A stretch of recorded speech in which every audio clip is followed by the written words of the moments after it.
Baiklah, anda masih lagi bersama kami dalam Apa Khabar Malaysia. Dini, saya sebenarnya kan dah lama dah tidak menonton teater. Itu sebenarnya antara favourite saya tu. Saya memang pun suka juga, tapi menyaksikan sebab teater. punca utama sebab pandemik lah, kita susah nak pergi. Tapi sekarang ni bila dah tak pandemik tu, saya difahamkan makin meriah industri kreatif itu. Banyak sebenarnya persembahan-persembahan secara langsung ini dilakukan. Dan hari ini kita bawa satu lagi seni kreatif bersama dengan kita. Dan pasti sebut teater itulah, saya berkaitan dengan teater juga kan. Betul. Jadi kalau baru-baru ni kita dilanda gelombang mat kilau, jadi ini nak kata kesinambungan pun taklah, tapi tema yang sama, berkenaan sejarah, berkenaan legenda juga. Kita ada teater musical Moyang Saleh yang akan dipentaskan pada hujung bulan ini di Istana Budaya. Jadi untuk hari ini kita ada Encik Rosli Mansur yang merupakan pengarah musical Moyang Saleh dan juga Datuk Ahmad Tamimi Siregar memegang watak sebagai Moyang Saleh. Watak utama ni lah. Watak utama ni. Ini memang kita tak perlu nak perkenalkan dengan lebih lanjut lagi lah. Memang siapa-siapa yang tengok wajahnya memang dah kenal. Betul. Selamat datang ke studio kami untuk hari ini untuk kita bercerita sedikit tentang teater musical Moyang Saleh. Jadi difahamkan teater musical Moyang Saleh ini merupakan teater yang pertama akan dipentaskan di Istana Budaya selepas dah berapa Pandemik. tahun selepas pandemik ni.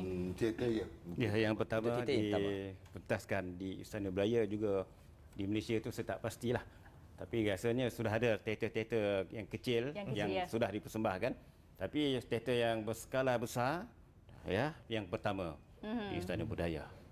Saya nak bertanya dulu, sebelum kita bercakap soal teater ini kan, sebab saya tengok Moyang Saleh, saya terus teringatlah sejarah-sejarah lama kan. Tak tahu, kita nak bagi confirmation, takut saya salah faham ke kan. Adakah ini berkaitan tentang sejarah di Negeri Sembilan? Kalau tidak salah saya, Moyang Saleh terkenal di kawasan Jelebu kerana disebabkan kerana faktor sejarah yang cukup lama dan ianya banyak bukti-bukti lisan malahan dibukukan dalam satu buku Kejelebat Kejelebu juga tentang perkara ini. Adakah ini berlatar belakang daripada sejarah di Negeri Sembilan ini, bagaimana? Ya, betul. Pengarahnya? Benar sekali bahawa Moyang Saleh ini berlatarkan sejarah di Negeri Sembilan. Terutamanya tokoh ini berasal daripada Jelebu, Negeri Sembilan, yang mana kemudiannya perjuangan Moyang Saleh ini membebaskan Jelebu dan juga selepas itu Rembau dan daerah-daerah lain daripada pemerintahan negeri Johor. Maksud betul lah tu. Negeri Sembilan ni, kisah daripada Negeri Sembilan ni. Nak cakap Negeri Sembilan ke? Saya bukan Negeri Sembilan. Dan kita pasti nak bersama dengan pelakon utama. Ini satu tanggungjawab cukup besar kerana kita mementaskan satu teater ataupun persembahan yang melibatkan tentang sejarah. Maka ia suatu perkara yang cukup berat. Khususnya bagi peminat-peminat teater dan juga peminat-peminat sejarah lama kan. Pasti mereka akan tengok boleh ke tidak membawa watak yang cukup besar ini. Ini kita bersama dengan individunya, iaitu Datuk Ahmad Tamimi. Datuk Tamimi, dalam konteks ini bercakap soal menjadi pelakon utama, memegang watak yang cukup berat saya kira sebenarnya. Diawali ketika dapat awal-awal tu kan, tawaran daripada pengarah tu, anda diberikan watak selaku Moyang Saleh. Ketika itu bagaimana perasaan diberi tanggungjawab besar ini? Yang beratnya adalah badan saya. Misi utama yang perlu saya buat ialah akan menurunkan berat badan supaya tidak penat. Walaupun usia baru 27, tetapi stamina insya-Allah. InsyaAllah. Nampak memang 27. Baru 27, muda sangat lagi. Jadi misi pertama saya ialah untuk menurunkan berat badan. Dagu 2 lapis ni Rosli cuma dia jeling-jeling je, nak tegur tak berani. Jadi itu misi pertama akan saya buat. Dan yang kedua ialah untuk membagikan waktu saya yang terlalu padat bagi tumpuan kepada Moyang Saleh, dan insya-Allah saya tidak akan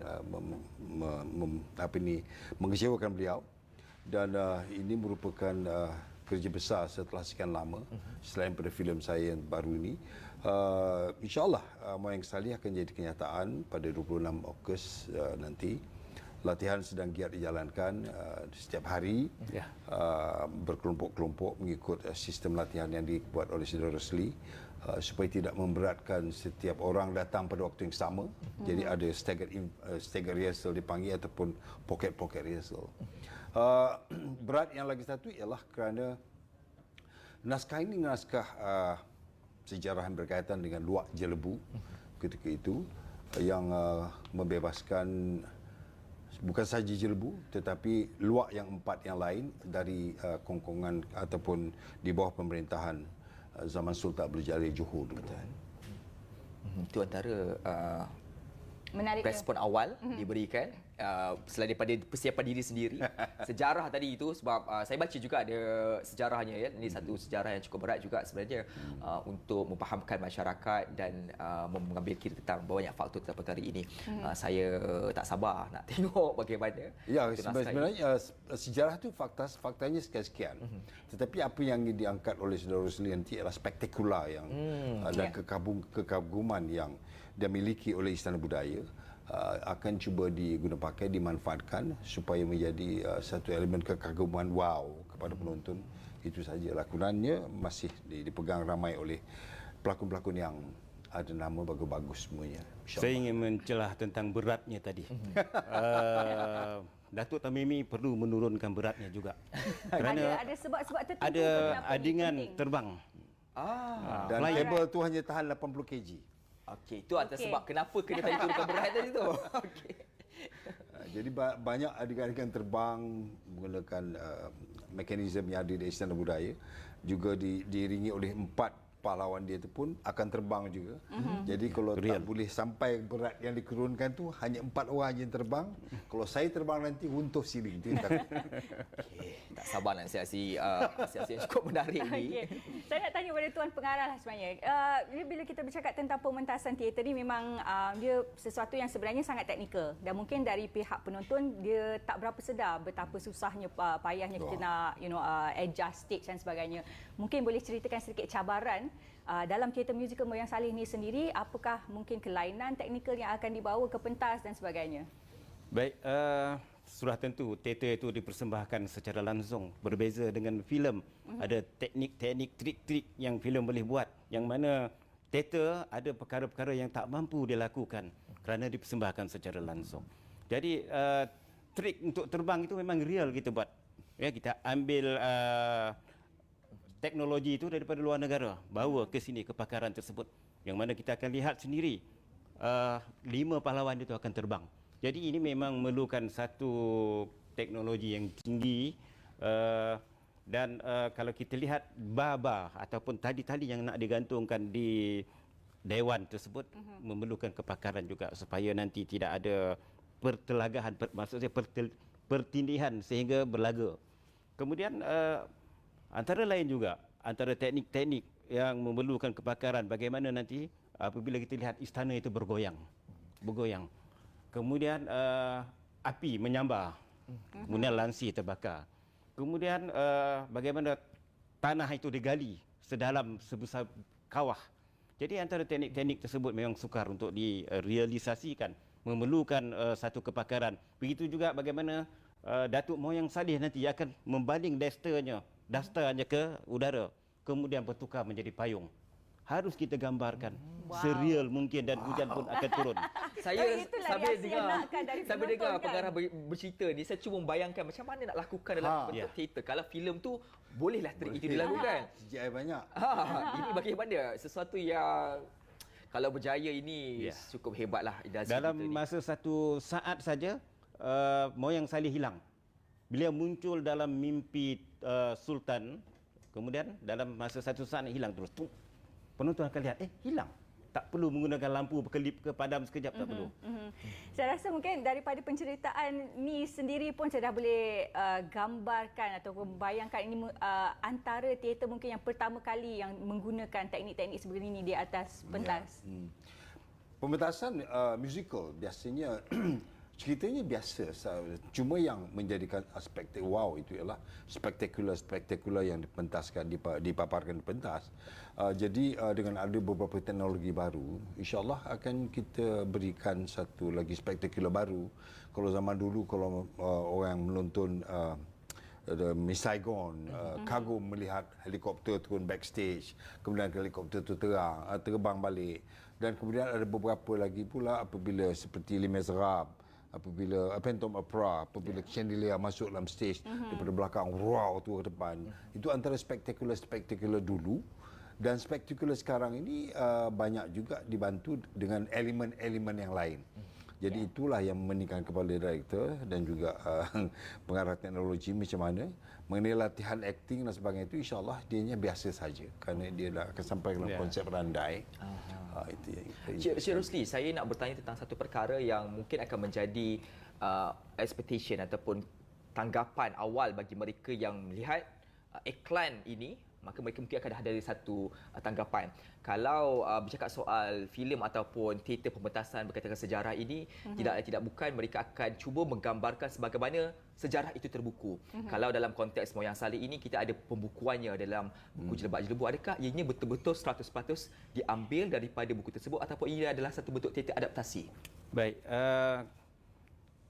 Moyang Saleh belum ada lagi dibukukan ataupun di-endorsement oleh ahli sejarah. Tidak. Tetapi saya merujuk kepada Dr. Firdaus, iaitu orang yang memegang salur silah ni yang ada di Jelebu, dan beliaulah pernah menulis tentang Moyang Saleh. Jadi kita mendapatkan maklumat info-info daripada beliau dan juga daripada yang teramat mulia Datuk Undang Luak Jelebu sendiri. Kita mendapatkan pandangan-pandangan beliau. Kerana ini cerita sejarah yang ada hubung kaitnya dengan kekeluargaan yang teramat mulia Datuk Undang. Jadi kita perlu berhati-hati apabila merealisasikannya perkara ini dipentas. Jadi alhamdulillah kami dah pun membentangkan melalui beberapa peringkat, dan pihak Luak Jelebu, Undang Luak Jelebu di sana alhamdulillah berpuas hati dan endorse supaya boleh dipersembahkan. Okey, ini antara salah satu kaedah yang dilakukan kepada pelakon. Ini mungkin kerana cerita ini daripada Negeri Sembilan. Jadi saya nak tahu, adakah nanti ketika pementasan itu 100% digunakan bahasa dialek Negeri Sembilan ataupun ada campuran atau sebenarnya digunakan bahasa Melayu seperti biasa kita lakukan sekarang ini? Dia bercakap cara Negeri Sembilan lah, tetapi secara standar dia. Dia tak kira cakap Pilah ke, cakap Rambau ke, cakap Jelebu ke. Dia akan jadi standar negeri yang dipahami. Sebelum mungkin Saudara Rosli mahukan satu standardized, tidak bunyi Kuala Pilah, tidak berbunyi Jelebu, tidak berbunyi Rembau sangat-sangat. Walaupun hanya boleh difahami oleh orang yang tahu di situ saja perbezaan antara dialek ini, tetapi sebelum mungkin semuanya dikehendaki bertutur dalam dialek Negeri Sembilan. Kecuali saya untung kerana saya dibesarkan di Negeri Sembilan. Kelebihannya nilai tambah untuk pementasan. Tapi untuk yang pelakon lain, adakah semuanya daripada Negeri Sembilan ataupun ada gabungan daripada negeri lain? Baik, ini kalau dilihat lebih kurang 150 orang yang terlibat. Okey, pelakon tersebar di mana-mana negeri pun memang ada. Kalau kita katakan Hir Rahman, dia memang orang Kuala Lumpur. Hairi Safwan, dia orang Kedah dan sebagainya. Alung Aizandi dan sebagainya. Kelantan. Tetapi kita ada latar. Satu latar di Negeri Sembilan dan satu lagi latar di Johor. Jadi mereka yang latar yang berbeza ni akan mengambil peranan watak-watak di negeri Johor. Begitu. Baiklah. Saya juga difahamkan tadi kita ada sebut pasal ni lah, kalau buat filem lain, buat pementasan teater lain kan. Tapi rasa-rasanya ada bunyi-bunyi yang mengatakan ada pihak-pihak yang berminat pula untuk menjadikan teater Moyang Saleh ni sebagai filem. Ada benarnya desas-desus itu, tapi dia tidak lagi menjadi desas-desus, tetapi dia sudah menjadi satu perbincangan yang mana pihak penerbit eksekutif dan pihak penerbit sudah pun merancang untuk filmkan kisah Moyang Saleh ini. Tetapi perkara ini akan dibincangkan dengan lebih teliti dan detail selepas selesai saja persembahan inilah. Pada 26 hingga 31 Ogos selesai saja barulah bincang dengan kita selesai satu-satu satu-satu Ya. dulu, kita insyaAllah dengan bongkar sambutan. satu beg itu, kalau dah tutup dah ada hasil tu, kita bongkar beg lain. Kalau bongkar dua-dua lah masa ni mau tengok lap. Betul. Itulah nak Nak kena kuruskan belajar lagi lah, dari Ustaz. sekarang mudah-mudahan.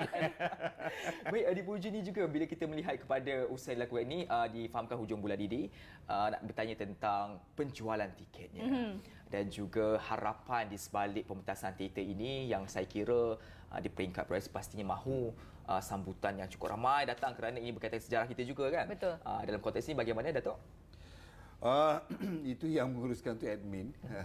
Kita hanya berharapkan kalau boleh semangat setelah mereka berkurung selama 2 tahun oleh kerana pandemik, seperti dapat kita lihat selepas berkurung 2 tahun apabila dipaparkan satu persembahan filem Mat Kilau, kebanjiran berlaku di panggung-panggung wayang walaupun kita dianggapkan dalam keadaan tenat, tetapi koleksi yang didapat di Mat Kilau seperti tidak ada tenatnya negara ini dan diharap juga itu berlaku pada Moyang Saleh. Kerana harga untuk Moyang Saleh tidaklah semahal harga harga dia lain sikit. Cuma oleh kerana ianya kecil maka dipohonkan kalau boleh setakat ini memang sudah agak memberancangkan. Jadi oleh kerana masanya masih lagi berjalan dan ianya boleh didapatkan melalui online dan sebagainya dan ada percentage kamarnya. Kalau first come first serve early bird InsyaAllah akan dapat potongan sekian banyak juga. Dan kalau tak silap saya ada juga tiket di mana penonton yang boleh beli tiket di mana ada meet and greet dan juga supper bersama cast teater, betul ke tu? Ini standard sekarang ini sudah menjadi alhamdulillah menjadi trend di lokal negara kita. Walaupun benda ini sebenarnya dilaksanakan di luar dulu. Dulu kalau meet and greet ni kalau kita beza-bezakan hanya orang tertentu saja boleh meet and greet kerana certain payment yang dibayar per tiket itu hanya boleh buat meet and greet. Ada yang nanti mengamuk nanti. Tapi tak tahulah bagaimana pengurusan dibuat. InsyaAllah tidaklah terlalu menghampakan sebenarnya. Mungkin meet and greet itu berlaku di suatu suasana yang resmi, tapi yang tak resmi itu masih boleh lagi. Betul.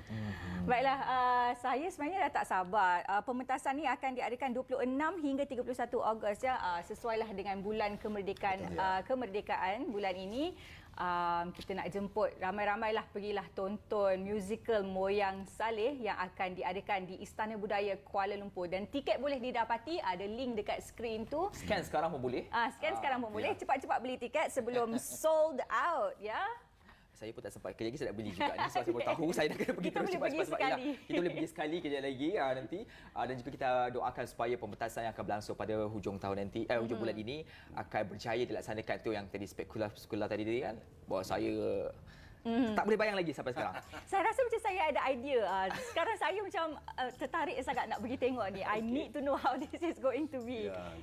Okey, dalam masa baki beberapa hari ini lagi, pelakon khususnya lah kena sentiasa menjaga kesihatan dengan keadaan semasa ini yang banyak macam-macam virus ada. Semoga dipermudahkan insya-Allah dan kita harapkan agar ramai-ramai yang akan datang dan dapat bawa anak-anak. Paling penting juga bawa anak-anak kerana ini merupakan sejarah bagi negara dan jangan lupa untuk kita terus memberikan sokongan kepada usaha anak tempatan ini untuk meneruskan legasi dalam bidang kreatif tanah air negara. Baiklah, terima kasih sekali lagi kepada Encik Rosli dan juga Datuk Ahmad Tamimi sudi untuk datang ke studio dan menceritakan tentang teater musical ini. Memang saya tak sabar nak tengok. Betul.